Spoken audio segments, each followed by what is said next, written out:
बहुत सारे ऐसे हैं जो हम कॉमनली, जिनको हम कॉमन करियर्स नहीं या ट्रेडिशनल करियर्स नहीं कहेंगे, लेकिन इनके अलावा भी 3840 करियर्स के अलावा भी आप 2 करियर्स को लेकर और एक तीसरा करियर बना सकते हैं, अगर वो आपकी हॉबी या आपका पैशन है तो। So, you know, बट एक बेसिक फैक्ट ये है कि जब आप कोई ऐसा प्रोफेशन चुनते हैं करियर के तौर पे, सबसे पहले तो फैमिली, पेरेंट्स ही एक्सेप्ट नहीं करते। बिल्कुल। हमारे जितने भी आज मेहमान, हमने इन सबसे बात की, they doing something which is so unusual. मैं हैरान हुई इनकी बात सुन के, इनके पेरेंट्स ने सबसे पहले एक्सेप्ट नहीं किया। क्या करना चाहिए, यू नो? देखिए, बहुत बार जब हम इस तरह की चीज, इस तरह का जिसको हम कोट्स में हटके करियर कहते हैं, वो जब चुनना होता है तो हमें 2 चीजें ध्यान में रखनी है। नंबर 1 कि इस तरह के जो ये नीश करियर्स होते हैं, नीश करियर्स यानी कि इनकी जो मार्केट है वो एक कन्फाइंड मार्केट है, बहुत मास बेसिस पर उसकी रिक्वायरमेंट नहीं है। दूसरा, जब आप इस तरह के हटके करियर्स में जाते हैं तो कोई क्लियरली डिफाइंड करियर पाथ नहीं होता, कोई आप सर्टेन कोई रोड मैप भी नहीं, नहीं होता, कोई आपको सर्टेनिटी से नहीं बता सकेगा कि आप 2 साल करेंगे तो इसके बाद आप इतना कमाएंगे, और 5 साल करेंगे तो इतना कमाएंगे, और फिर यहां से आप यहां जाएंगे या वहां जाएंगे। ये सब आपको अपना रास्ता ढूंढना होता है। तो देखा आपने कि अगर ख्वाहिशों को पंख मिल जाएं तो उड़ान की कोई सीमा नहीं। तो क्या सोच रहे हैं आप? सोचिए मत, जाइए अपने सपने को सच कर दिखाइए। और आज हर माता पिता से तो हम यही कहना चाहते हैं कि अपने बच्चे को पुराने ढर्रों पर चलने के लिए मजबूर मत कीजिए, उन्हें सपने देखने दीजिए, उन्हें कुछ नया सोचने दीजिए, कुछ अलग करने दीजिए, उनकी कल्पना को बांधिए मत, उड़ने दीजिए। उन्हें काम का बोझ नहीं, जिंदगी की खुशी दीजिए, वो खुशी जो बनाती है जिंदगी को लाइव।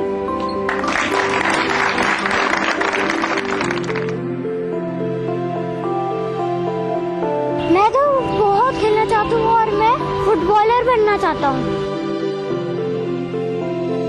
मैं एक पॉटर बनना चाहती हूँ।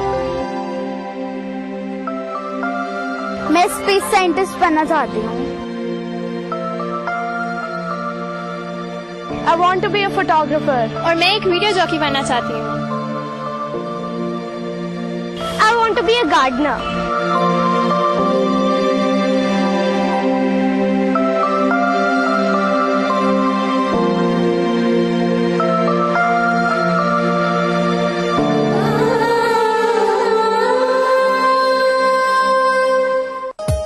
प्रोग्राम को पेश करने में ताउन किया Shri ultra red oxide, Bharat का एकमात्र जंग रोधक सीमेंट।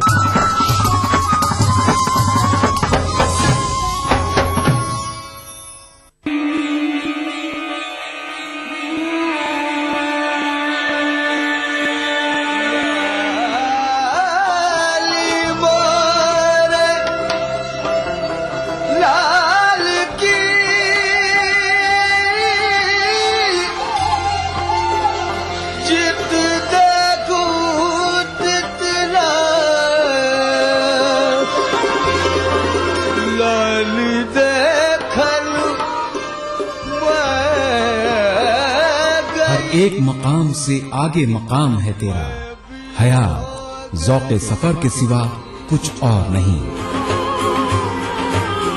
आपकी खिदमत में ETV उर्दू। बाहर बेस परे जामो यार गुजरे हैं, बाहर बेस परे जामो यार गुजरे हैं, नसीम तीर सी छाती के पार गुजरे हैं, नसीम तीर सी छाती के पार गुजरे हैं।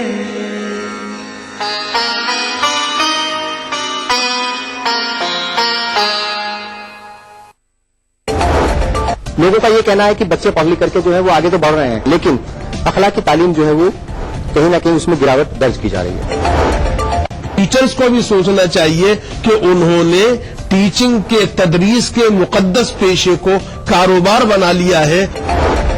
आपको लगता है कि गिरावट जो है वो दोनों ही जगह देखी जा रही है? जस्टिस सच्चर ने कहा कि मुसलमानों की तालीमी हालत दलितों से भी बदतर है। इस वक्त का एक सियासी मंजरनामा है, उसमें हम देखते हैं कि नजरियाती सतह पर एनसीईआरटी की निसाब की किताबें तैयार होने लगी हैं। दौर हाजिर में तालीम और अखलाक का गिरता मियार। देखिए प्रोग्राम हमारे मसाइल, जुमे की रात 8 बजे और इतवार दोपहर 2:30 बजे, सिर्फ ईटीवी उर्दू पर।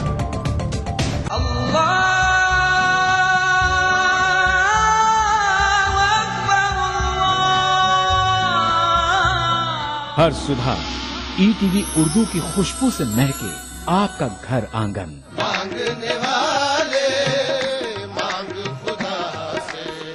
रूहानी कैफियत से सरशार कव्वालियों का हसीन गुलदस्ता। प्रोग्राम महफिल समा, रोजाना सुबह 4:30 बजे। कुरान हमें एक बहुत बड़ी चीज देता है, वो है करिश, हौसला। पुरउम्मीद जिंदगी का सफर। प्रोग्राम रहनुमाए जिंदगी, हर पीर तक जुमेरात सुबह 5 बजे।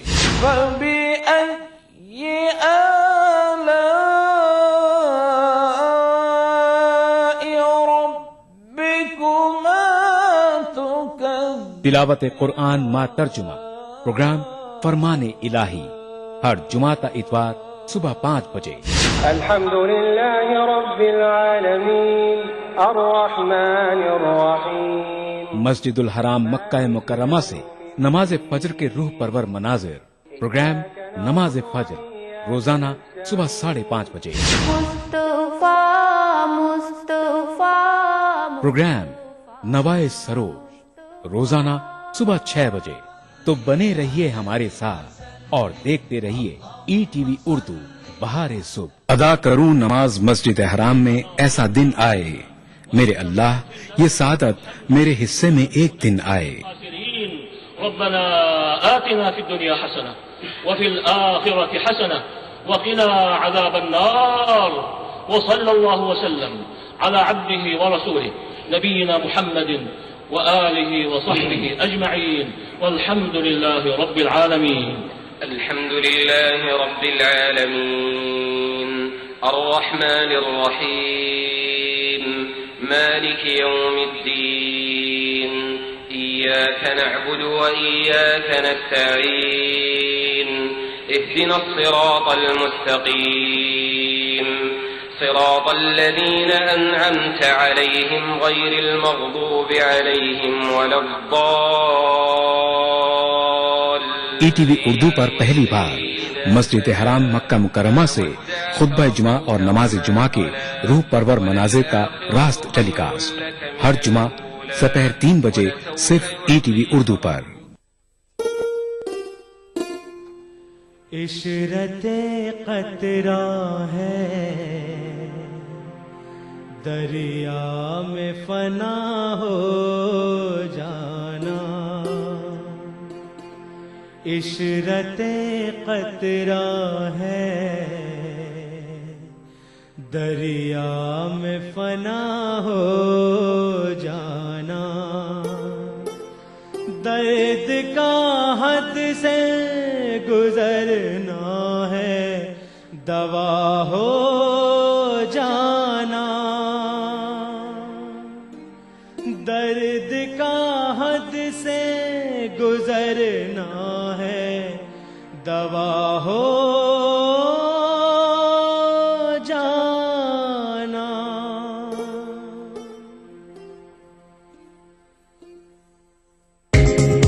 ईटीवी उर्दू पर अगला प्रोग्राम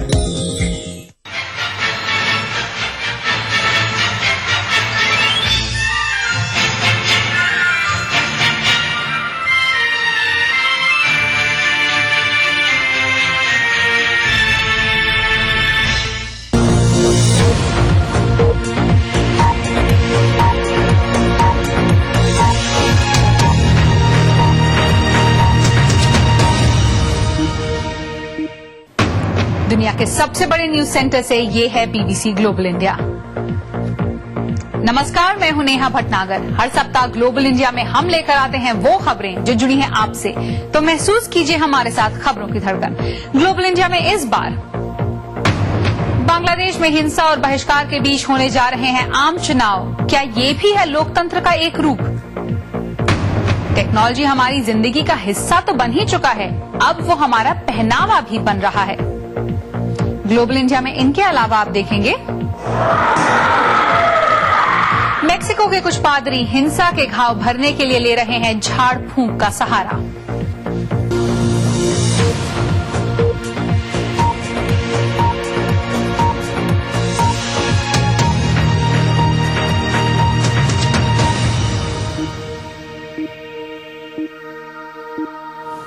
स्वागत है आप सबका ग्लोबल इंडिया की ताजा कड़ी में।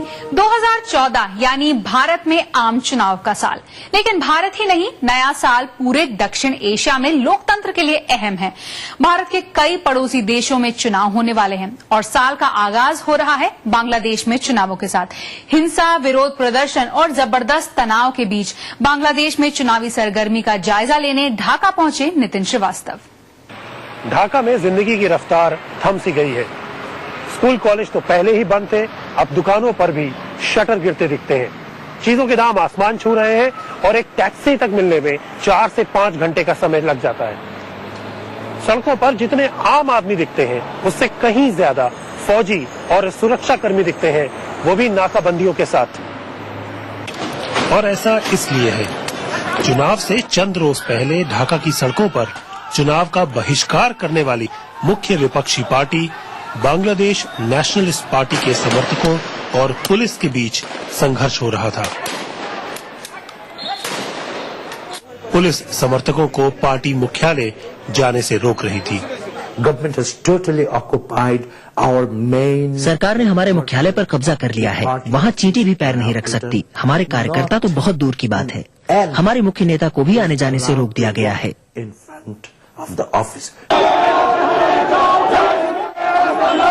विपक्ष की मांग है कि चुनाव एक कार्यवाहक सरकार की अगुवाई में हो,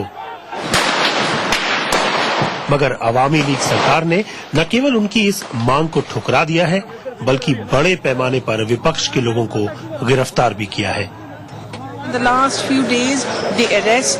जो गिरफ्तारियां हुई हैं वो देश में हुई हिंसा के कारण करनी पड़ी। अगर विपक्ष का प्रदर्शन शांतिपूर्ण होना था तो फिर ऐसी घटनाएं क्यों हो रही हैं?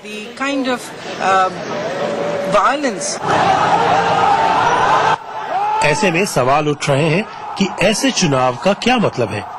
जानकार कहते हैं बांग्लादेश अभी चुनाव से भी ज्यादा अधिक बड़े सवाल से जूझ रहा है। इलेक्शन जरूरी बात नहीं, इलेक्शन तो होगा कॉन्स्टिट्यूशनली, कोई भी कंटेस्ट नहीं करे तो अनकंटेस्टेड होगा। इधर तो लीगली ऐसे तो कोई प्रॉब्लम नहीं है, मगर हमको ये देखना है बांग्लादेश कहाँ जाएगा। बांग्लादेश में जो भी पावर में रहेगा और अपोजिशन में रहेगा, पॉलिटिक्स करेगा, सियासत में शामिल होगा, उनको ये मानना चाहिए सन 71 में एक लिबरेशन वॉर हुआ इधर, इतने सारे लोग शहीद हुआ एक सेकुलर डेमोक्रेसी लिए, ये बांग्लादेश सेकुलर डेमोक्रेसी में रहना चाहिए। बांग्लादेश में लोकतंत्र एक ऐसे दोराहे पर खड़ा हुआ है जहां से आगे जाना भी मुश्किल और पीछे लौटना भी कठिन। तमाम विरोध बहिष्कार के बाद चुनाव हो रहे हैं, तैयारियां जोर शोर पर है, लेकिन एक सवाल के साथ, क्या इन चुनावों में अगर सभी राजनीतिक दल हिस्सा ले रहे होते तो चीजें और बेहतर हो सकती थीं? Nitin Srivastava, BBC news, Dhaka. बांग्लादेश ही नहीं, दक्षिण एशिया के सभी 8 देशों में या तो पिछले साल चुनाव हुए हैं या फिर इस साल होने वाले हैं। पाकिस्तान के इतिहास में ये पहला मौका था कि लगातार दूसरी बार किसी निर्वाचित सरकार ने सत्ता संभाली। जुलाई में भूटान में दूसरी बार चुनाव हुआ, वहां भी सत्ताधारी पार्टी हारी, विपक्ष भारी बहुमत से जीता। सितंबर में श्रीलंका में कई प्रांतों में चुनाव हुए, इनमें तमिल बहुल उत्तरी प्रांत भी था जहां 25 साल बाद पहली बार चुनाव हुआ। नवंबर में मालदीव में दूसरे दौर का राष्ट्रपति चुनाव हुआ, अब्दुल्ला अमीन पूर्व राष्ट्रपति मोहम्मद नशीद को हराकर राष्ट्रपति बने। नवंबर में ही नेपाल में संविधान सभा के चुनाव हुए। पिछला चुनाव जीतने वाले माओवादियों की पार्टी तीसरे नंबर पर आई और नेपाली कांग्रेस जीत गई। अब इस साल पहले बांग्लादेश में आम चुनाव होने हैं। फिर अफगानिस्तान में राष्ट्रपति चुनाव होने वाले हैं, जिन पर सबकी नजर है, और उसके बाद भारत में भी आम चुनाव अगले कुछ ही महीनों में होने वाले हैं। चुनाव तो हो रहे हैं, लेकिन क्या है दक्षिण एशिया में लोकतंत्र की स्थिति? यही जानने के लिए हमने बात की राजनीतिक विश्लेषक सी राजा मोहन से और पूछा यही कि मोटे तौर पर ऐसा लगता है कि दक्षिण एशिया में अब लोकतांत्रिक सरकारें काम कर रही हैं। तानाशाही, राजशाही, फौजी शासन, बगावत, ये सब बातें अब पुरानी लगने लगी हैं। फिर क्या ये कहना सही होगा कि दक्षिण एशिया में लोकतंत्र ने अब अपनी जड़ें जमा ली हैं? नहीं, इतना जल्दी ये नहीं कह सकते हम। एक भारत का एक कहानी अलग है, लेकिन बाकी देशों में जो दक्षिण एशिया में देखते हैं हम, इलेक्शंस तो हो रहा है। देखिए, पाकिस्तान में पहली बार एक पीसफुल ट्रांसफर हुआ एक सिविलियन गवर्नमेंट से दूसरे सिविलियन गवर्नमेंट को। लेकिन पाकिस्तान में ये प्रॉब्लम है, जो आर्मी का जो पावर है नेशनल सिक्योरिटी पॉलिसी डिसाइड करने का, फॉरेन पॉलिसी डिसाइड करने का, और ये सिक्योरिटी एजेंट्स को डिसाइड करने का, वो स्ट्रक्चरल प्रॉब्लम तो अभी भी है। हम देखते हैं श्रीलंका में डेमोक्रेसी चल रहा है बहुत सालों से, लेकिन वहां पे जो ये सरकार जो है वहां पे उनका इतना प्रेसिडेंट है, वहां पे उनका इतना अथॉरिटेरियन टेंडेंसी है। वो सुप्रीम कोर्ट के साथ लड़ा है और अपोजिशन को पूरा खत्म करके रखा हुआ है, तो आर्मी को भी दबा के रखा हुआ है। तो एक पर्सनलाइज रूल बन गया श्रीलंका में। नेपाल में अभी कॉन्स्टिट्यूशनल वाला मामला चल रहा है, तो इस बार शायद हो जाए, लेकिन बहुत उसमें टक्कर तो लगे हुए। मालदीव्स में भी देखा हमने, इलेक्शन तो अच्छी हुए पिछली बार, पहली बार डेमोक्रेसी आई थी वहां पे। फिर भी वहां पे एक पॉलिटिकल coup d'etat हमने देखा था, लेकिन अब फिर से दूसरा इलेक्शन हो गई है, तो शायद वहां पे मामला सेटल हो जाएंगे। तो आगे बढ़ रही है डेमोक्रेसी, लेकिन अभी बहुत दूर है जहां ये डेमोक्रेसी कंसोलिडेट कर सकता है अपने आप को। ये थे राजनीतिक विश्लेषक सी राजा मोहन।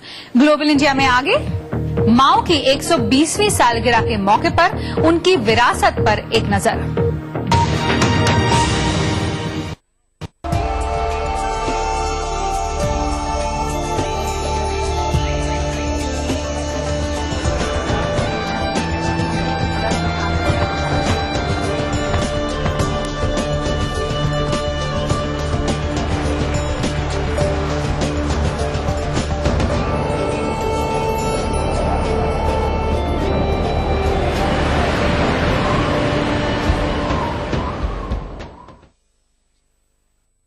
देखिए ETV उर्दू सभी DTH प्लेटफॉर्म पर, डिश टीवी पर चैनल नंबर 787, एयरटेल पर चैनल नंबर 610, टाटा स्काई पर चैनल नंबर 176, बिग टीवी पर चैनल नंबर 972, वीडियोकॉन पर चैनल नंबर 750। देखिए आपका अपना चैनल और भी बेहतर क्वालिटी में।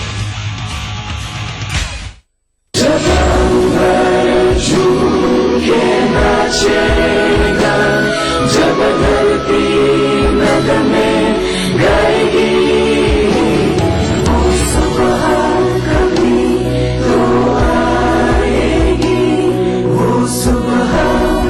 वो सुबह। क्या उसकी शुरुआत होगी 2014 के चुनाव के साथ? क्या वो आगाज होगा एक नए हिंदुस्तान का? वो सुबह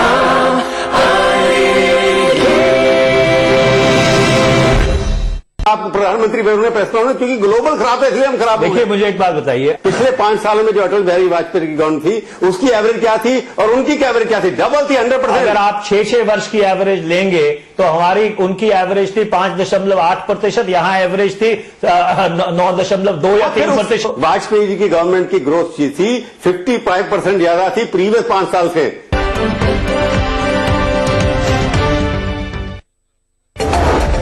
लोगों का ये कहना है कि बच्चे पढ़ लिख करके जो है वो आगे तो बढ़ रहे हैं, लेकिन अखलाकी तालीम जो है वो कहीं ना कहीं उसमें गिरावट दर्ज की जा रही है। टीचर्स को भी सोचना चाहिए कि उन्होंने टीचिंग के तदरीस के मुकद्दस पेशे को कारोबार बना लिया है। आपको लगता है कि गिरावट जो है वो दोनों ही जगह देखी जा रही है? जस्टिस सच्चर ने कहा कि मुसलमानों की तालीमी हालत दलितों से भी बदतर है। इस वक्त का एक सियासी मंजरनामा है, उसमें हम देखते हैं कि नजरियाती सतह पर NCERT की निसाब की किताबें तैयार होने लगी हैं। दौर हाजिर में तालीम और अखलाक का गिरता मियार। देखिए प्रोग्राम हमारे मसाइल, जुमे की रात 8 बजे और इतवार दोपहर 2:30 बजे, सिर्फ ETV उर्दू पर। या रसूल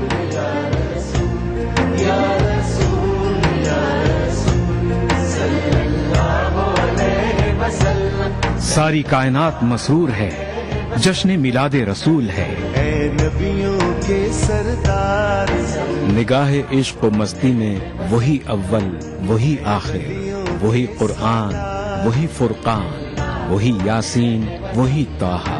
मैं आया तेरे दरबार, मैं आया तेरे दरबार, मेरी तुझ इंसानियत के लिए मोहसिन इंसानियत का पैगाम सीरत रसूल के मुख्तलिफ गोशों का अहाता करता हुआ लाइव फोन इन प्रोग्राम, हुब्बे नबी से सरशार नातों का हसीन गुलदस्ता, जश्न मिलादुन नबी, हर पीर से जुमा रात 10:30 बजे सिर्फ ETV उर्दू पर।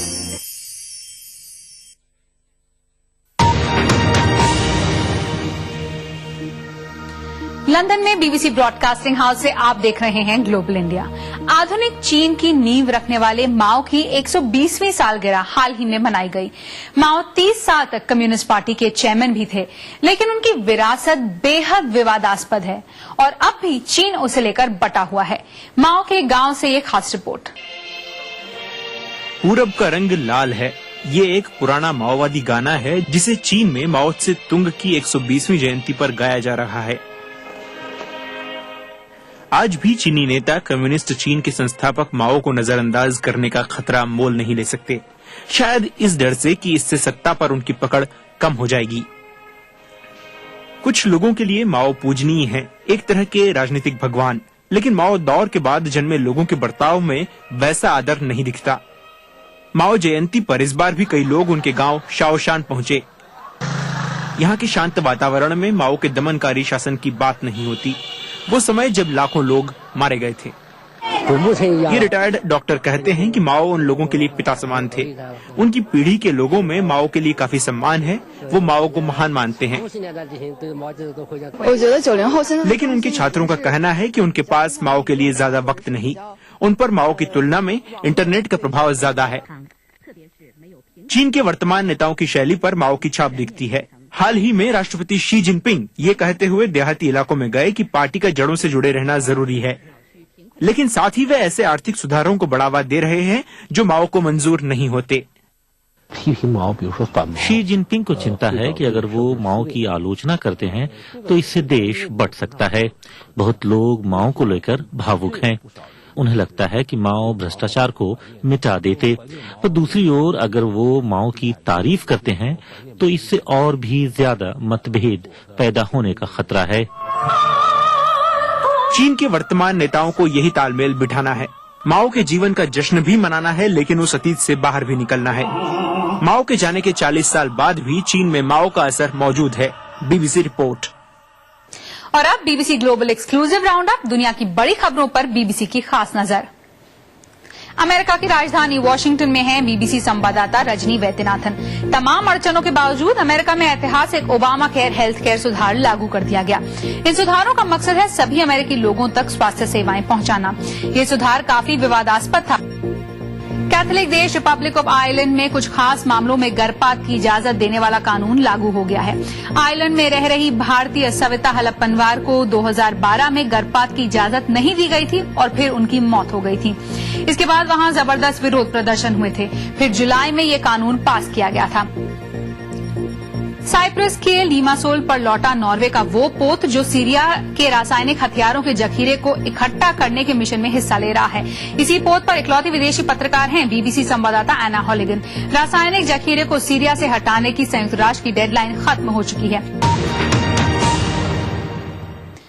ड्रग्स की तस्करी और हिंसा से जूझ रहे मेक्सिको में कुछ रोमन कैथोलिक पादरी झाड़ फूंक का सहारा ले रहे हैं।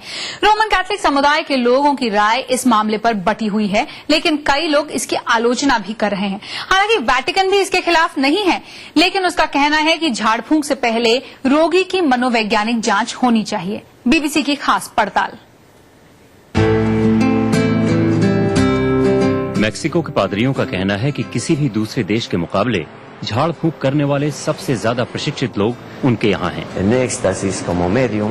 फादर फ्रांसिस्को उदालगे झाड़ फूंक करते हैं और मेक्सिको में बेहद लोकप्रिय हैं। उन्होंने बताया कि कभी कभी उनके यहाँ ड्रग माफिया से जुड़े लोग भी आ जाते हैं। फादर उडाल्गे की देश विदेश में बहुत साख है। वेटिकन ने झाड़ फूंक करने वाले अपने एक प्रमुख सदस्य को 2 साल पहले उनके साथ काम करने के लिए भेजा था। बीबीसी की शूटिंग को लेकर फादर फ्रांसिस्को थोड़ा घबराए थे। उनका कहना था वेटिकन को ये पसंद नहीं आएगा। देखते देखते इस चर्च में आए कई लोग उल्टियां करने लगे, चिल्लाने लगे। फादर उडाल्गे के मुताबिक ये दर्शाता है कि किसी शैतानी शक्ति ने इन लोगों को वश में किया हुआ है। तो क्या उन्हें इस अनजानी शक्ति का सामना करते हुए डर नहीं लगा? शुरू में लगा मैं इससे इनकार नहीं कर सकता। बेशक ये खौफनाक अनुभव है। पोप पॉल VI इसे शैतानी आध्यात्मिक शक्ति की आध्यात्मिक सच्चाई बताते थे। ऐसी शक्ति जो विकृत है, मनुष्यों पर गलत असर डालती है, लोगों के जीवन को प्रभावित करती है। वेटिकन का कहना है कि झाड़ फूंक करने से पहले मानसिक स्वास्थ्य विशेषज्ञ से प्रभावित व्यक्ति की जांच करवाई जानी चाहिए, लेकिन इसके बहुत कम सबूत ही दिखे। मेक्सिको में हर कोई ये यकीन नहीं करता कि शैतान से लड़ने के चर्च के काम से देश की कोई मदद हो रही है। इस्माइल वास्पेज मनोरोग चिकित्सक हैं और मेक्सिको सिटी में पढ़ाते हैं। उन्होंने ऐसे लोगों का इलाज किया है जिन्हें लगता है कि उन्हें किसी अनजान ताकत ने अपने वश में किया हुआ है। इसके पीछे 2 कारण हो सकते हैं। पहला मिर्गी, ऐसे लोगों को दौरे पड़ सकते हैं और उल्टी आ सकती है, मानो उन पर शैतान चढ़ गया हो। दूसरा कारण है स्किज़ोफ्रेनिया। लोगों को ऐसी चीजें दिखाई देती हैं जो हकीकत में नहीं होती। वो ऐसी आवाजें सुनते हैं जो उन्हें लगता है कि शैतान की हो सकती हैं। लेकिन इस्माइल ये भी मानते हैं कि ऐसा हो सकता है कि झाड़ फूंक से मानसिक रूप से बीमार लोगों को मदद मिल पाए। इससे नुकसान नहीं होता। झाड़ फूंक से कभी कभी लोगों को शांत करने में मदद मिलती है, लेकिन इसके साथ साथ दवा और मानसिक चिकित्सकों की मदद की जरूरत पड़ती है। मेक्सिको में ड्रग्स से जुड़ी हिंसक घटनाएं लगातार बढ़ रही हैं। ऐसा लगता है यहाँ जैसे मौत का साया मंडरा रहा हो। ऐसे में झाड़ फूंक के बारे में लोग कुछ भी सोचें, लेकिन लगता है कि हिंसा में जकड़े मेक्सिको में खून खराबा रोकने के लिए बहुत से लोग कुछ भी करने को तैयार हैं। BBC report. ग्लोबल इंडिया में आगे कपड़ों की तरह मोबाइल टेक्नोलॉजी पहनने का दौर, फैशन और कम्युनिकेशन एक साथ।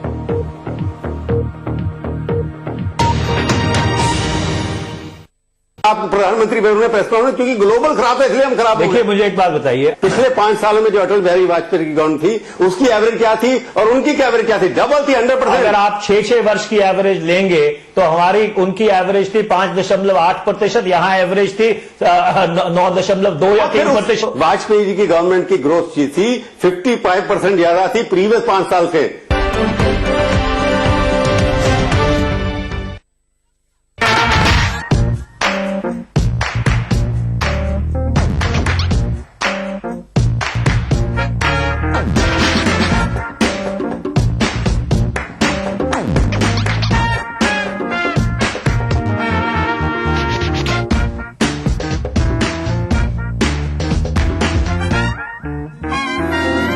चटपटे और लजीज पकवानों का जायका, अक्से रसोई, पीर का जुमा दोपहर 1:30 बजे सिर्फ ईटीवी उर्दू पर।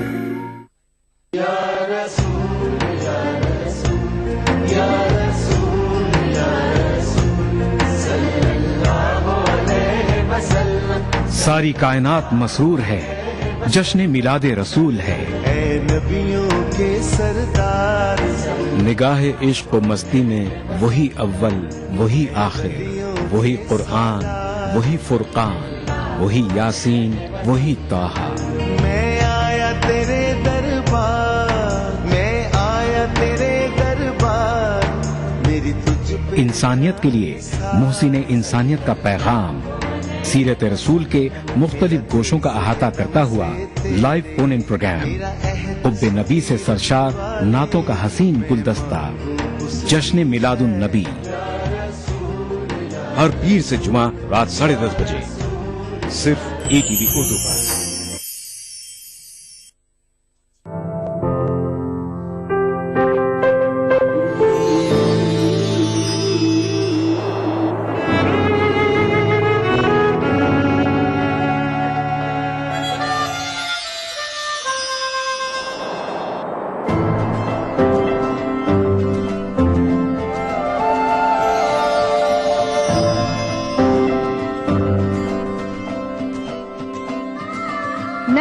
एहसासों से जुड़े नए रिश्ते बिखेरेंगे रंग। जिंदगी लाइव सीजन 5